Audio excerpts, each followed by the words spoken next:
Secrets of God's में मैं सिद्धार्थ ब्रह्मभट्ट आप सभी का एक बार फिर से स्वागत करता हूँ।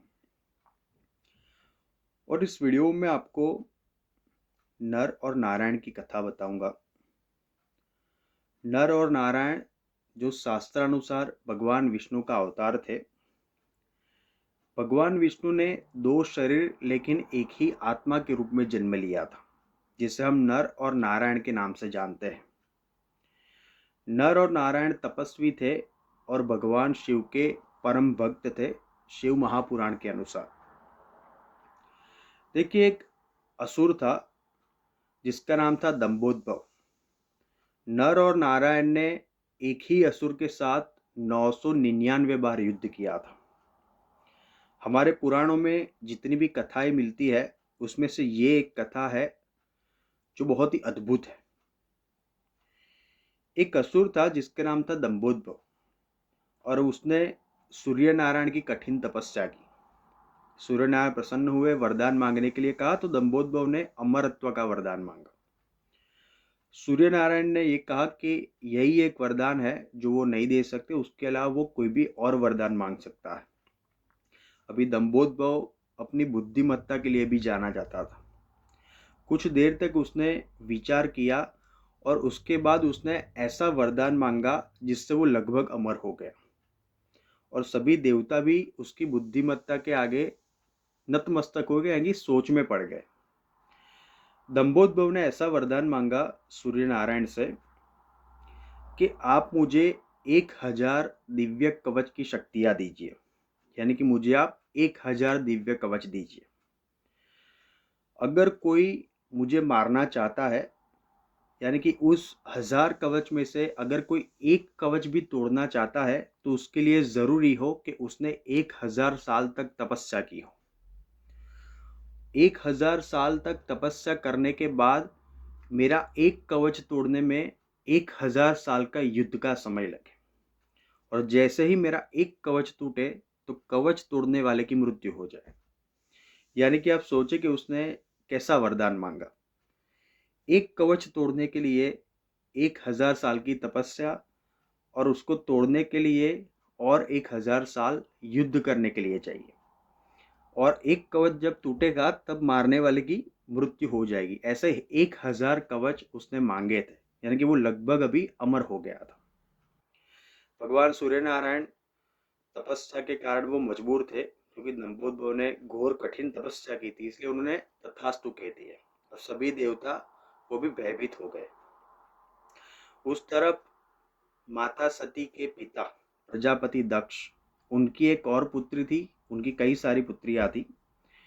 एक उनकी पुत्री थी जिसका नाम था मूर्ति। मूर्ति का विवाह ब्रह्मा जी के मानस पुत्र धर्म के साथ करवाया गया। अभी ये जो मूर्ति थी वो विष्णु जी की परम भक्त थी, इसलिए वो दंभोदभ को जानती थी। 1000 कवच का वरदान प्राप्त करने के बाद दंभोदभ सहस्त्र कवच नाम से भी विख्यात हो गया और वो सहस्त्र कवच नाम से जाना जाने लगा। जैसा कि देवताओं को डर था, उसने अत्याचार करना शुरू कर दिया और प्रजापति दक्ष द्वारा स्थापित यज्ञ संस्कृति को नष्ट करना शुरू कर दिया। इसलिए दक्ष की पुत्री मूर्ति ने भगवान विष्णु से प्रार्थना की कि वो अवतरित हो और इसका नाश करें। तो भगवान विष्णु ने कहा कि समय आने पर वो अवतार धारण करके इसका वध करेंगे, इसका नाश करेंगे। अभी समय अनुसार मूर्ति और धर्म को दो जुड़वा पुत्र हुए, जिसका नाम नर और नारायण रखा गया। मूर्ति की प्रार्थना के कारण भगवान विष्णु ही दो शरीर लेकिन एक ही आत्मा के रूप में अवतरित हुए थे। दोनों भाई जुड़वा थे और हुबहू एक जैसा ही दिखते थे। अभी दोनों भाई बड़े होने लगे, तपस्या कर रहे थे, वन में शिक्षा प्राप्त कर रहे थे। तो समयानुसार योगानुयोग जिसे हम कहते हैं, दंभोदभ उसी वन में आ गया जहाँ नर और नारायण थे। नर ने जब देखा कि दंभोदभ आ रहा है तो उसने उसको युद्ध के लिए चुनौती दी थी। दंभोदभ हंसने लगा और कहा कि उसको कैसा वरदान प्राप्त है। अभी नर और नारायण ने एक युक्ति निकाली। नर ने दंभोदभ को युद्ध के लिए चुनौती दी और नर के बदले नारायण तपस्या करने के लिए चले गए। 1000 साल तक नर ने दंभोदभव से युद्ध किया और उसके बदले में यानी कि नर के बदले में नारायण 1000 साल तक तपस्या कर रहे थे।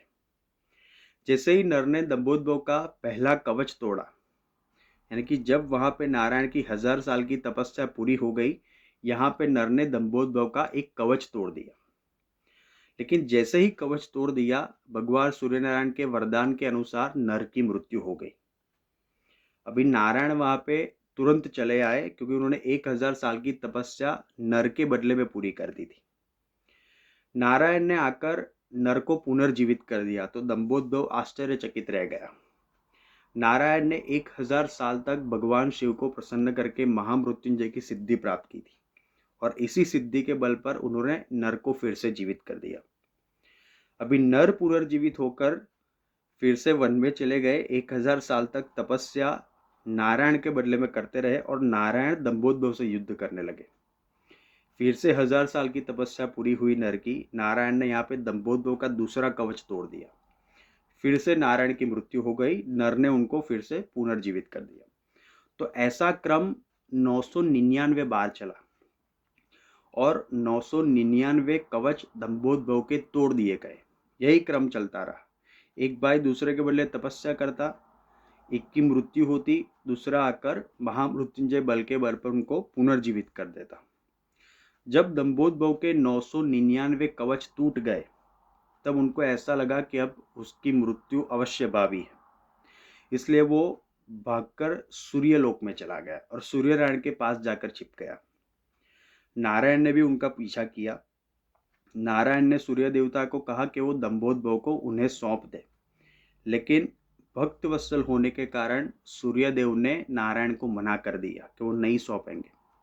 इसलिए अपने कमंडल से जल निकालकर हाथ में अंजलि लेकर नारायण ने सूर्य नारायण को ये श्राप दिया कि दंभोदभव का कर्म का जो फल है वो भोगने के लिए आप उसको रोक रहे हैं और मुझे भी बाधित कर रहे हैं। इसलिए मैं आपको श्राप देता हूँ कि दंभोदभव के साथ आपको भी जन्म लेना पड़ेगा और द्वापर युग में जन्म जब त्रेता युग जब खत्म होगा, जब द्वापर युग में आपको दंभोदभव के साथ पृथ्वी पर आकर फल भोगना पड़ेगा।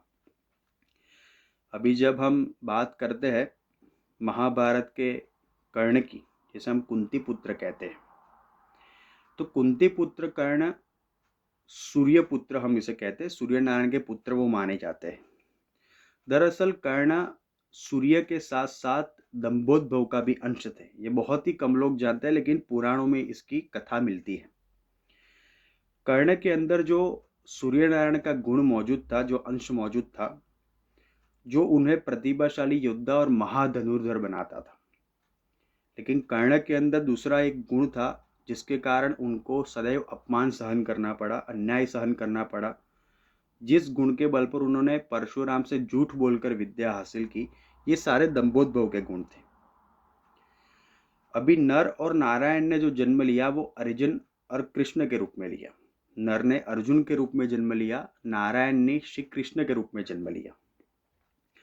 अभी सभी देवता और इंद्र ये जानते थे कि जिस प्रकार नर सहस्त्र कवच यानी कि असुर का अगर एक कवच तोड़ देता उसकी मृत्यु हो जाती थी, उसी प्रकार से नर का अवतार अर्जुन अगर सूर्य और दंभोदभव के अवतार कर्ण का एक भी, अगर कर्ण के पास एक ही कवच था जिसे हम कवच और कुंडल कहते हैं, अगर अर्जुन उसे तोड़ देता तो उसकी मृत्यु नर की तरह तुरंत हो जाती। इसलिए इंद्रदेव ने पहले से ही कर्ण से कवच और कुंडल प्राप्त कर लिए थे।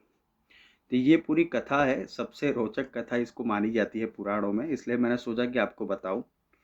तो नर और नारायण इस प्रकार अवतरित हुए थे और 999 बार उन्होंने युद्ध किया था। धन्यवाद। आप हमारे चैनल पे सब्सक्राइब करें, अपने कमेंट्स दीजिए और हमारे वीडियोस का ऐसे ही आप फॉलो करते रहे और देखते रहे। Thank you so much.